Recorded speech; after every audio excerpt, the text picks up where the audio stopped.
आज हम चर्चा कर रहे हैं कि कुंडली मिलान करते समय कौन कौन सी चीज़ों का ध्यान रखना बहुत ज़रूरी है। पंडित जी, बहुत सारे लोग जब कुंडली मिलाते हैं तो कहते हैं कि गण दोष बताया गया है। जो आचार्य जी कुंडली देख रहे थे उन्होंने कहा गण दोष है। तो ये गण दोष क्या होता है और कुंडली मिलान में ये कितना महत्वपूर्ण है? वैसे तो गण बहुत महत्वपूर्ण नहीं है, इम्पॉर्टेंट है लेकिन इतना सुपर इम्पॉर्टेंट नहीं है। लेकिन जो लोग बंगाल के हैं या बंगाली कम्युनिटी के हैं वो गण पर बहुत जोर देते हैं। गण दोष क्या होता है, गण होता क्या है, इसकी मान्यताएं क्या हैं। देखिए, 3 गण होते हैं कुल मिलाकर, राक्षस, देवता और मानव, और अलग अलग नक्षत्र के अलग अलग गण होते हैं। कुल 27 नक्षत्र हैं ना, अश्विनी से लेकर रेवती तक, हर नक्षत्र के अलग अलग गण हैं। 3 गण कुल मिला के प्रोमिनेंट होते हैं, मानव गण, देवगण और राक्षस गण। ऐसा माना जाता है कि गणों में अगर तालमेल ना हो तो पति पत्नी के तालमेल खराब होते हैं और उनमें शत्रुता पैदा हो जाती है। ऐसा माना जाता है कि राक्षस और मानव इस गण का विवाह करना सबसे ज्यादा खराब होता है। इसके परिणाम स्वरूप संबंध बहुत ज्यादा बिगड़ जाते हैं या खराब हो जाते हैं।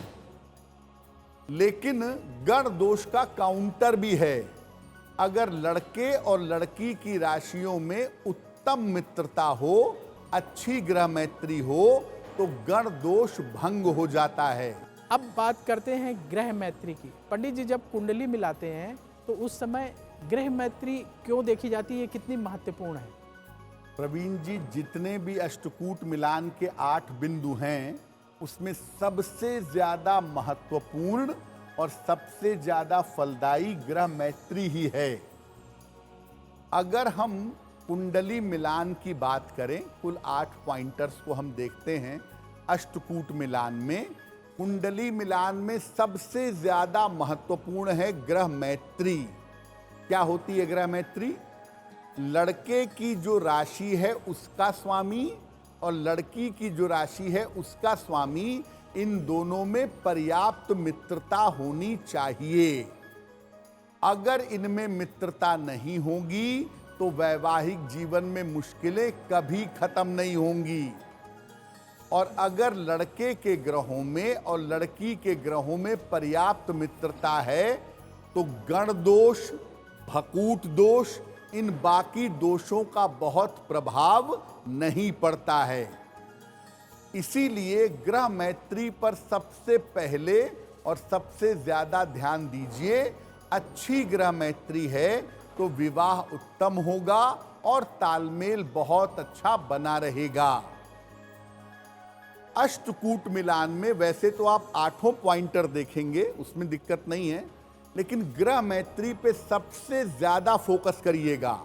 सब कुछ मिल जाए, ग्रह मैत्री ना मिले तो कोई फायदा नहीं होगा बाकी चीजों को करने का और बाकी चीजों को समझने का। अब वक्त हो गया है ऐसा क्यों जानने का।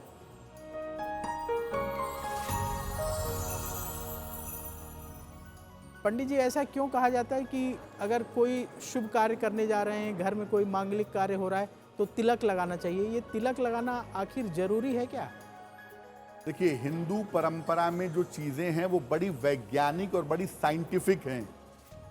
आपके दोनों भौं के बीच में, दोनों आईब्रोज के बीच में जो पॉइंट है जहां पर मैंने तिलक लगाया हुआ है, यहां से आपके मन को बहुत अच्छा बनाया जा सकता है, आपके मन को खुश किया जा सकता है और लंबे समय तक आपके मन में खुशियां रखी जा सकती हैं।